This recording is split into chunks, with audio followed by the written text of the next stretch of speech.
All right, ladies and gentlemen, we're into the third hour here. The jamming some calls now. More coming up in the hour. We have a guest joining us. We're going to blitz through news and get his take on it. But first, look at Iowa. I keep forgetting, guys. Make sure you guys from John get that clip of the horse race clip with the Karl Rove. He'll know which one it is. Looking at fraud in Iowa. Let's go ahead and talk to Carter in Michigan. Carter, you're on the air. Hey, Alex, just want to say me and a lot of my friends are really proud of what you're doing, and we support you all the way, man. Well, thank you. Couldn't do it without your support, my friend. Okay, well, I have a statement and a question as well.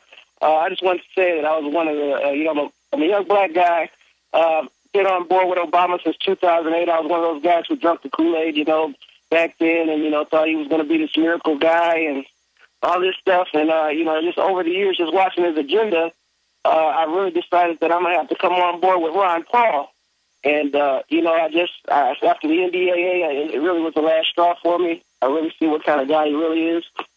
Well, it's good to be loyal. I mean, you see how bad somebody is like George W. Bush, and you want to believe. I mean, I early on wanted to believe Obama when he said end wars, torture, and all this. But then I saw the advisors he was getting and who was giving him money. And I said, folks, it's going to be a total con job, and we were right. But again, I'm sorry. Go ahead and make your point. Yeah, it was one thing I was watching on cable news. We was the Al Sharpton show on Tuesday, and they were talking about Ron Paul, and he was saying that how the media has been trying to portray him as a racist and stuff, and he was saying that Ron Paul doesn't support the Civil Rights Act of 1965, and that Rosa Parks would still be on the bus, and it kind of threw me off because I've been looking into Ron Paul, and I really want to support him. I'm thinking of donating to his campaign and everything, and I'm thinking like, wow, I mean, what's up with that? I figured you would be a good guy to talk to about it and see what's really going on. The problem with it is I can pull up what he actually stands for, and Rand Paul said the same thing. They're saying federal legislation like that overstates, that it should be the states. The states should all adopt legislation like that. And he said that he would support it. He's saying it's unconstitutional, though, because they use that then for other things like the sexual harassment stuff and the rest of it. And now we've got the feds setting up checkpoints on highways. And so that's a misrepresentation. I need to pull up his quotes and where he explains it all. But no, it's like when they say he's against having a space program. No, he just explains that it should be done by the states, or that it's not part of a Navy or a military, and that it ends up being basically militarized. So it's like they lie and say, well, he claims he's against earmarks, but he takes the money. He votes against the earmarks, but once the money comes to the district, of course, it gets distributed. So you can just, I'll guarantee you that's one of the frequently asked questions on the Ron Paul 2012 website. And you can go up there and look at that. And next time I have Ron Paul on, I'll bring that up to him. But no, that's one of their favorite things, is to say that, they say he's against the federal government. He doesn't want women to vote. And it's basically just made up.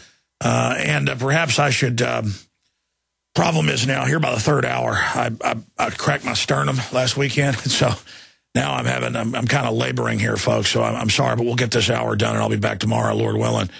I may not be able to do the nightly news tonight. I may have Rob do it, but we'll see what happens with that. But I tell you what, I'll codify that information for you and get it out for you. How's that sound? Oh, great! Because I pretty much got my family on board. It seems like it's to the point where, Ron Paul. You look at all the other candidates, and you look at Obama. It's like Ron Paul is the only way we got to go, or else all hell's going to break loose.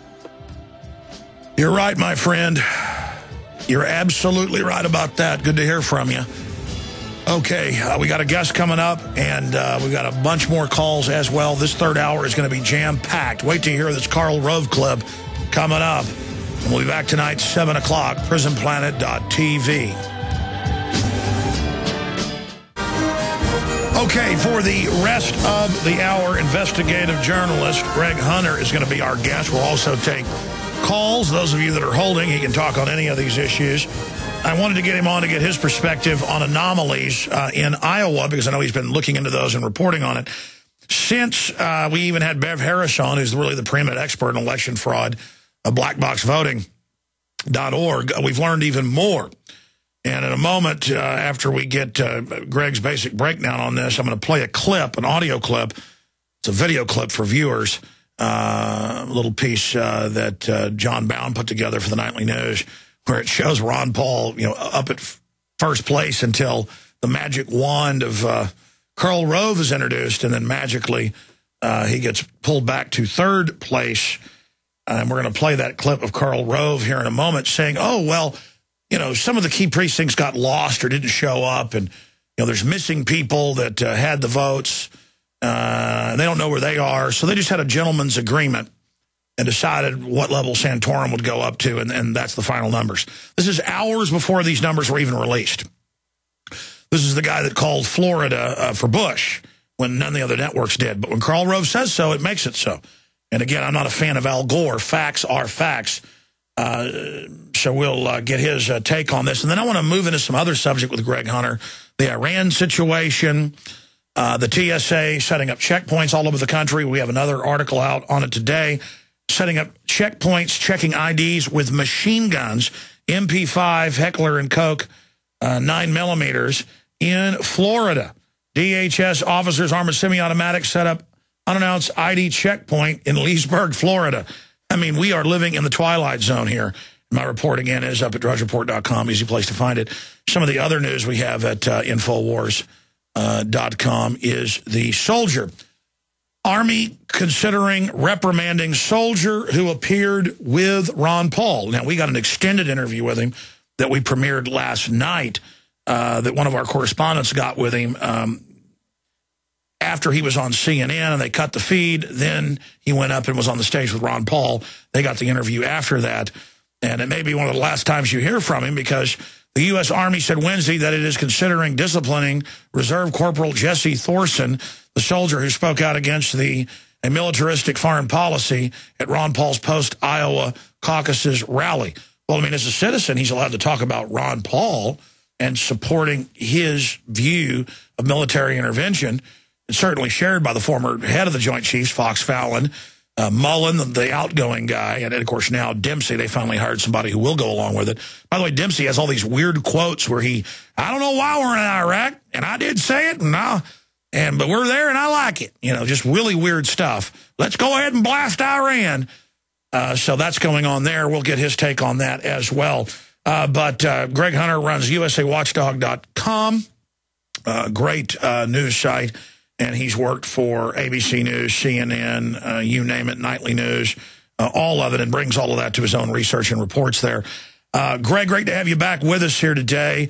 What is your view and take on the big anomalies I know I've seen and others have witnessed, including people that were in the caucuses who called in from Iowa yesterday? What do you see happening there? Well, from the very beginning, right at the beginning, Ron Paul was up with 43% of the vote. Now that jives with most of the reporting of people going into the caucus goers going in saying they're going to vote for Ron Paul. He was the clear front runner going in, and by a wide margin. Now, I don't know what went on in the background, but I think it's awful weird for a guy who was in, fifth or sixth place to shoot to the top with an 8-vote margin of second place loss, which is Santorum, who Santorum was on Meet the Press, and he was talking about he would degrade their facilities. And I wanted David Gregory to say, whoa. Now, this isn't like bombing Libya, Senator. This is Iran has been basically put up as a line in the sand with China.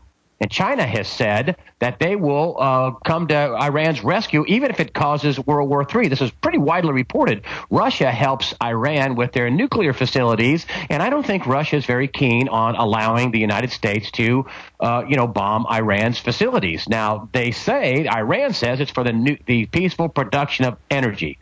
And listen, I'm American, and I'm for the U.S., and I'm for our troops and all of that. But just for an objective view, Iran has a lot of yellow cake and also uranium, and it would be a real normal path for Iran to take to say, hey, we need to develop our nuclear resources. They have a lot of uranium in Iran, in the Middle East, and they would also preserve their fossil fuels at some point in the future. 40 years, 50 years, whatever, will run out. And some people say we shouldn't even be burning oil. It's such a rare and it's such a unusual component that naturally occurs in the crust of the earth that there are some scientists say we should keep it for fertilizer and for medicine and for other things than just burn it in our gas tanks. So that said, this is not going to be like sending in some people to Libya who are former Al-Qaeda, and that's been widely reported by everybody who's out there. The L.A. Times, BBC.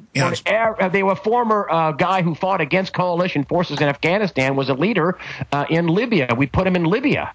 And so, I was saying from the very beginning, they started a central bank right from the get-go, just like that. What happened to the 144 tons of gold that Gaddafi had? Wouldn't that be great to settle contracts? But I guess when they run short, they just take your segregated accounts and don't deliver your gold and silver like, IMF Global.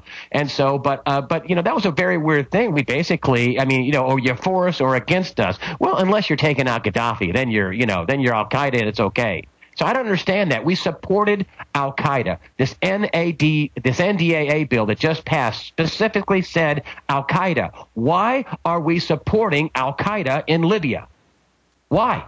And back to the voting thing. Listen, I don't know what happened there, but all the reporting, here's what the mainstream media does great. They report on the moment. Television, cable television, mainstream media does a wonderful job if a bridge falls down, if a hurricane comes up for an election, and they did a wonderful job that night, and they were polling caucus goers on the way in. And all their resources, and everybody that I watched said, wow, Ron Paul's going to walk away. And when the numbers first came up, he was. Yeah, the exit polls look like 50% is what he should have gotten. The entrance polls showed that, but magically, it didn't happen. I want to expand on that, but I want to play you a clip for President. We should talk about why. We should really talk about why. Absolutely, but I want to get your take on this. This was picked up by a couple of newspapers, but other than that, it didn't get any attention. This is from Fox News. Karl Rove, their correspondent, talks about these key precincts with the missing votes, and we were being told this before we knew about the Karl Rove comments, and then they got in a room and had a gentleman's agreement and decided to boost Santorum by all these percentage points. I mean, this is a smoking gun where Karl Rove hides it in plain view the night of the election, hours before these numbers even came out. How is Karl Rove from Fox headquarters telling us this? Here is the clip. Romney is going to win the Iowa caucuses by 14 votes. How solid is your evidence? From a pretty good, reliable source. They made the correction in Story County, which moved it from an 18-point margin for him, point for Santorum. Clinton County, you have the one outstanding precinct in the state, and that it will show an 18-vote victory in that precinct for Mitt Romney, which will give him a statewide victory of 14 votes over. From out of nowhere, it's Rick Santorum. So I don't understand. You're saying that they basically have come to an agreement as to what the vote's going to be in Clinton? The person who's got the official piece of paper is missing. But the Romney and Santorum people who are monitoring it agree on what the number is. They apparently have rounded up the representatives of the camps who have agreed, yes, we were there, we know exactly what the vote total was, and we both agreed to what it was. All right, and again, we're going to post that video clip up on the site. Our computer stuttered a few times. That's unedited, though. That's from Fox News. What do you make of that?